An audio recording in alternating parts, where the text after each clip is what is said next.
Thank you, Mr. President, for having us. Thank you, sir. I have a question with two parts. The first part is the deal between Rwanda and DRC about joint security measures and removing FDLR. What is the promises have you received to achieve this? And then the second part is what steps will Rwanda take if the FDLR is not removing? Yeah, let me add something, but I'll come to it, your question, which by the way, the deal we reached in Washington, D.C. does not stand in isolation. That one was mainly between Rwanda and DRC. Equally important, there is another deal ongoing that concerns the internal groups of Congo, FC, M23, and the government, and maybe, I don't know where else they will involve, that is being discussed and brokered in and by Qatar, the state of Qatar. You remember the story when I met with President Tshisekedi in Qatar, in Doha, and it originates from there. So these are two sides of really the same coin. So internal matters, so that, and the reason was to avoid the confusion that had been created over years and which nobody was addressing. Congo was always trying to make this problem only a problem between Rwanda and DRC. But there is a bigger component that is DRC's problem, not anything to do with Rwanda. So that's why, in fact, that Qatar effort will look at it broadly between AFC M23 and DRC, in my view, and maybe by extension, because that is the political side now. I said three things: political, economic, and security. So the political is actually mainly internal, so that it doesn't continue to produce these problems that where you deny people their citizenship, or like the other side, you hand over power to somebody and runs with it, and later on, last time we had elections, so-called, but no elections really happened. It was just a continuation of the thing that was handed to the man, and he just keeps running with it. But that's another story. So, and I'm reminded by what you just brought up. As I said, we reached an agreement in Washington, D.C., but it is not up to Washington to implement it. It's those who reached the agreement there to actually be the ones to implement what they agreed. And we have also seen in the whole history of this matter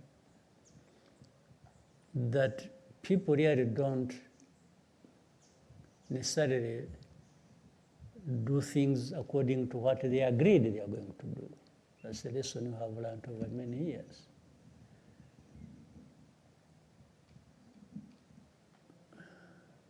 So if FDLR is not dealt with, and we have set out the way to deal with it in the agreement, then that means the FDLR continues to be there, and the problem continues to be there. And Rwanda will always do what it has to do when FDLR is along our border. There is no magic wand here to be used by anybody. It's you have just to do what is right to do to deal with the matter. So for us, we have this obligation, and we have laid our case, and out of that, we have agreed to do a number of things to deal with, and do it together with others, and we will do that. You will never find Rwanda at fault with implementing what we have agreed to do. You'll never. But if the side we are working with plays tricks and takes us back to the problem, then we deal with the problem like you have been dealing with it. There are no two ways about it. But we are serious, we are honest, we look forward to implementing what we agreed to do and to eliminate the problem. Thank you. Since Maurice has a microphone, we'll agenda next. Murakoze nyakubahwa Perezida wa Repubulika, nitwa Ufitine Maremi Maurice, ndi umunyamakuru wa RBA. Mu kiganiro n'abanyamakuru cyo kuwa 9 Mutarama, mwaragize muti iki kibazo cyakabaye cyarakemutse kera iyo abantu bakirebera mu mizi yacyo batagiye gucengacengana. Ni ku ruhe rwego mubona aya masezerano ya Washington areba ikibazo agihereye mu mizi, ese muyafitiye ikizere kingana gute? Murakoze. Yabona bisobanuye no bwana bivuze mu Cyongereza mbere. Amasezerano yarahari. Mu masezerano hari ibyo aba yashinzwe bemera gukora buri umwe ku giti cye cyangwa se gukorana hamwe.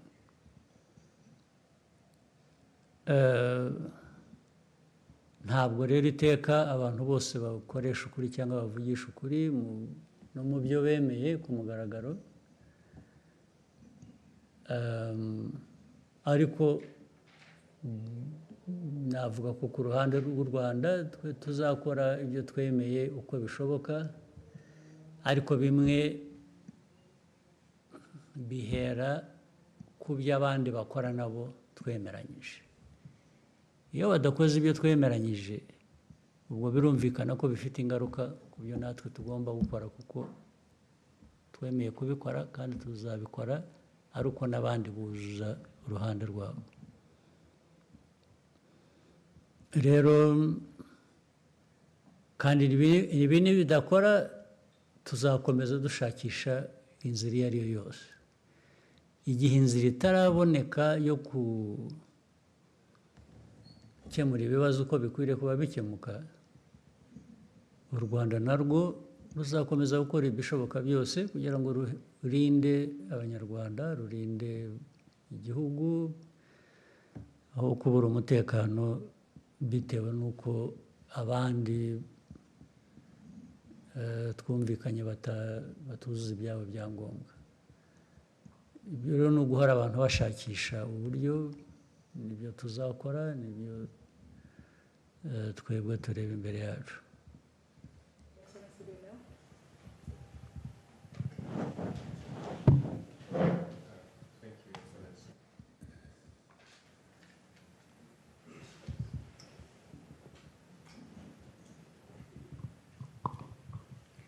Thank you, Mr. President. My name is Lionel Nditawirie. I work for the Pan-African Review. Since we are on the topic of Congo, in 2012, during Umushikirano, you gave a speech in which you criticized powerful countries, mainly Western powers, for scapegoating Rwanda, imposing sanctions in an attempt to reshape our region to their liking. You even mentioned that they considered us as sheep to be, slaughtered, yes. Wherever. So you used Rwandans to be self-reliant. You used the term which has deeper meaning, I think, kwigira. and to ensure that they will never again be made to carry the blame for crimes committed by others. So my question is, more than a decade later, how close has Rwanda come to achieving the kind of self-reliance you envisioned? Yeah, for Rwanda, I can account for everything you ask me to account for.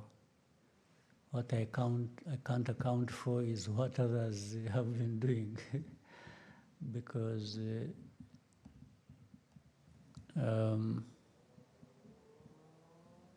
those 13 years ago and what I said,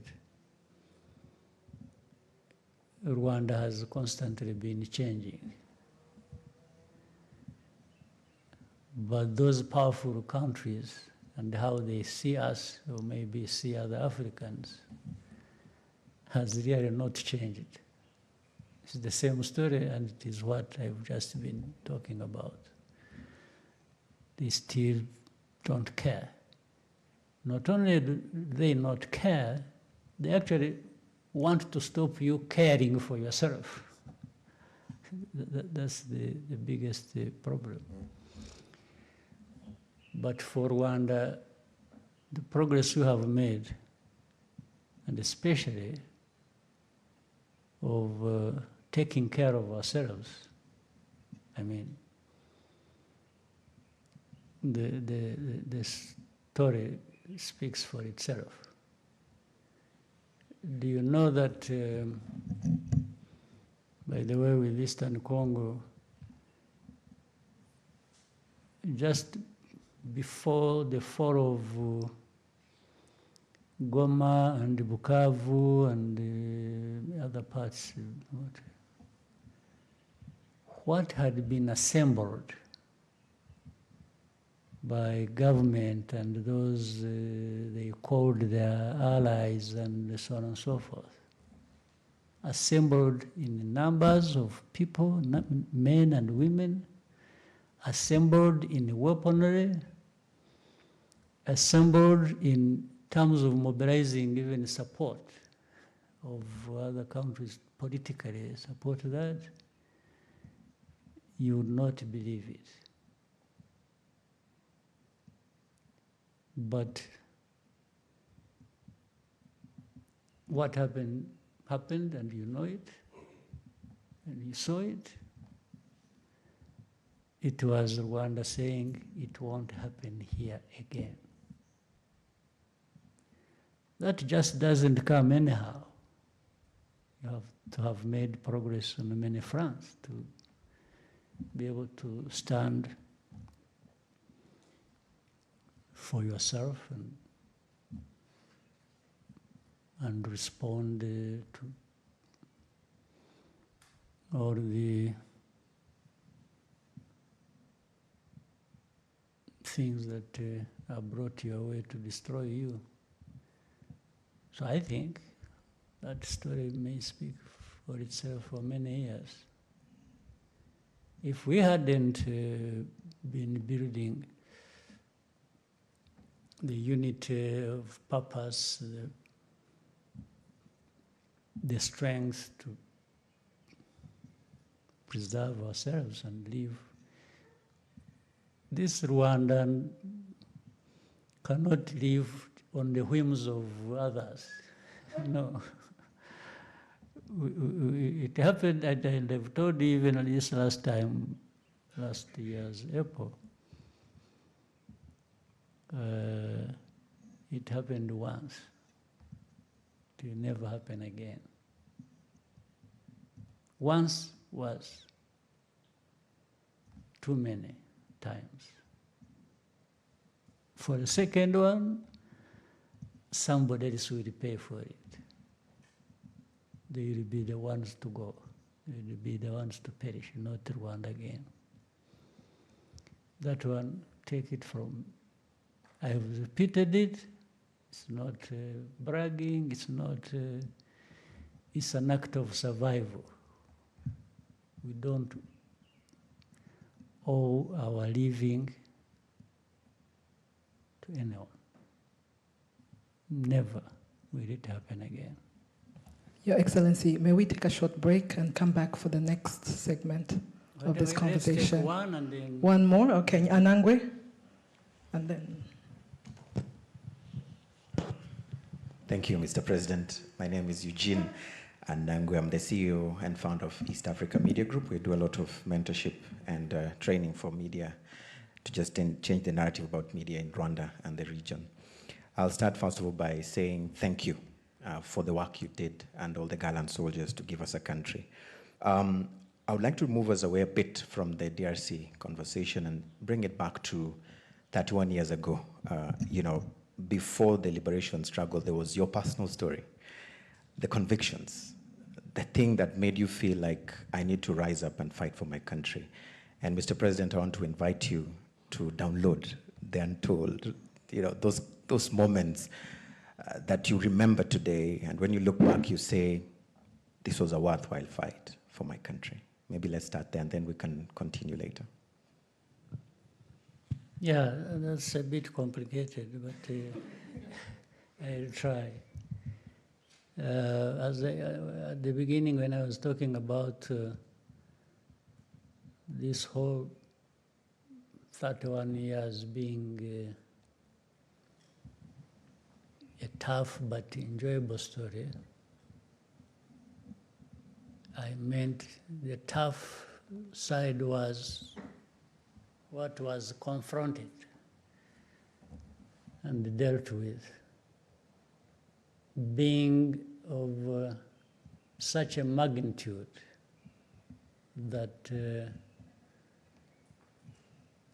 for the half-hearted, they would just collapse under the weight of it first day. But fortunately, we had many people who were up to the task and who were ready and able to give it all, because it meant everything to them. When something means everything to you, then you give everything to make sure it is in good hands. But it was tough. That one, no question, and no need to. There is no way of emphasizing it. The enjoyable part I'm talking about, even on the tough situation, is understanding the story itself, where you are coming from and where you are going, and then finding yourself in the middle of it, being one among many to be looked up to deal with such a tough travel, such a tough journey. It gives a sense of pride, inspiration,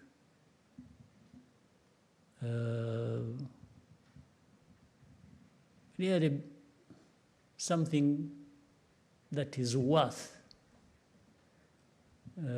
being associated with. And when you are there, but also you approach it with a sense that it doesn't end there. The story doesn't end there. What comes out in the end must reflect that difference between what you really fought against and what you are creating. They have to be different.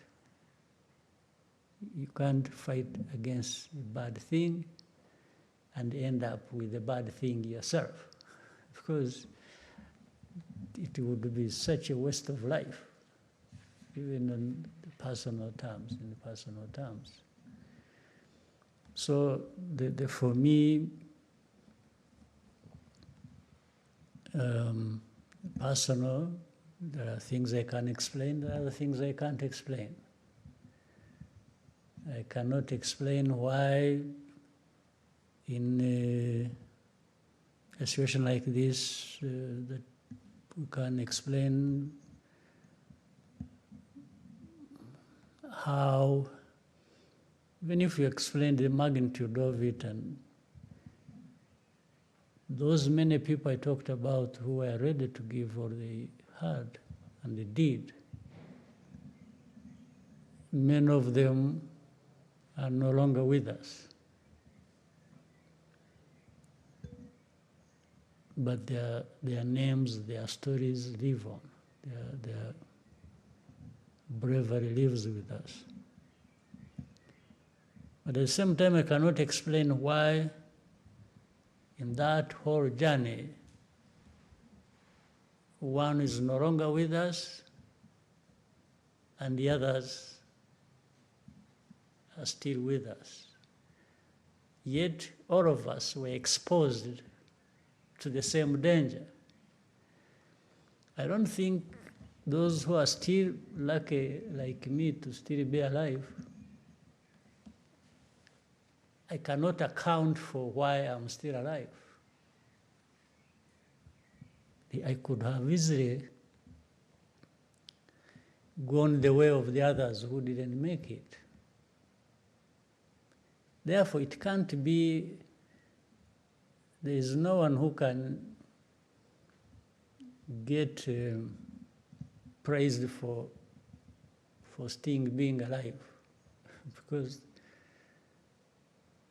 it has nothing to do with you. It just happened.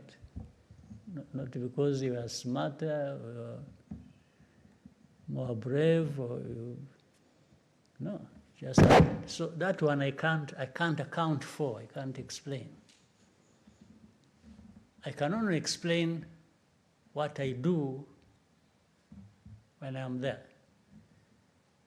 And in fact, some of those who sacrificed are no longer alive.